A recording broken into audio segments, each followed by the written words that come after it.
guys, Kristen Collins, excited to connect with you this week in reference to sitting with self and knowing and loving who we are and being unattached to how other people are perceiving and experiencing our own journey. And as always, as I'm reflecting on what is it that's resonating for me that I want to connect with you guys on, I received incredible messaging this morning in my daily email that I read from Ryan Holiday. And Ryan Holiday is an author who's written a couple of books. One of my favorites is Stillness Is The Key.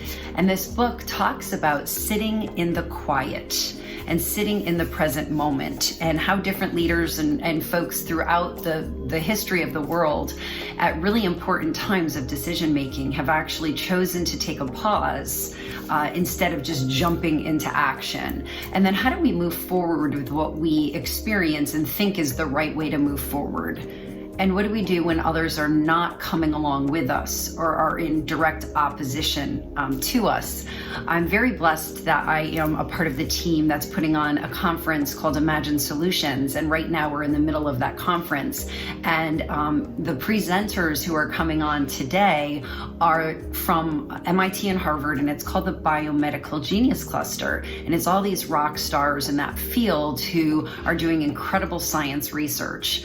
And what I loved during one of the presentations was that one of these gentlemen talked about the vitality and the importance of disconnecting and being present, and how he's concerned that our upcoming generation, who's so connected via technology, is possibly going to be affected to have those moments of quiet and stillness to really get in touch with their higher selves and who they are.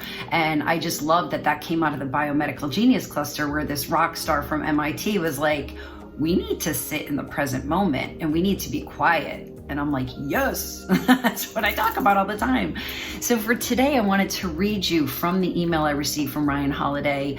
What happens when we are sitting in that quiet, we see something, we know how we think things should move forward, but that's in conflict with how others are living their lives. And what is our role in that? And how does that affect our judgment and our decision? So I took an excerpt from today's email, and it reads, "It would be so nice if they could just come around, if they could get with the program. Don't they see what we need? Don't they see that we love them? Don't they see that this approach is not working for them, that it's hurting everyone, including themselves? So we try to convince, we try to persuade, so we yell and maybe even cry. Does it work? No. It rarely does. As Bonnie Raitt reminds us, I can't make you love me if you don't. You can't make your heart feel something it won't. It's tough because although some other people's feelings and emotions are not in our control, they do have a great effect on us. It hurts deeply for love not to be returned. It's sad to watch someone do something you know they don't believe, or say something you know they don't mean. But what can we do? We can't force them. We can try to persuade them, but have to be willing at some point to accept our limitations. We have to spend our energy on ourselves rather than trying to get someone else to give us the love or kindness or support that we think would make us feel better.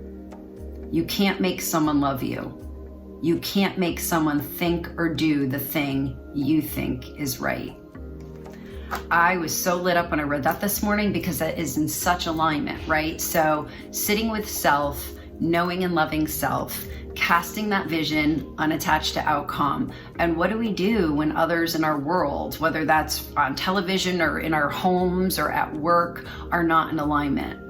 Right? So we have to be a beacon, be a lighthouse for what we believe and who we are, and go ahead and cast that vision.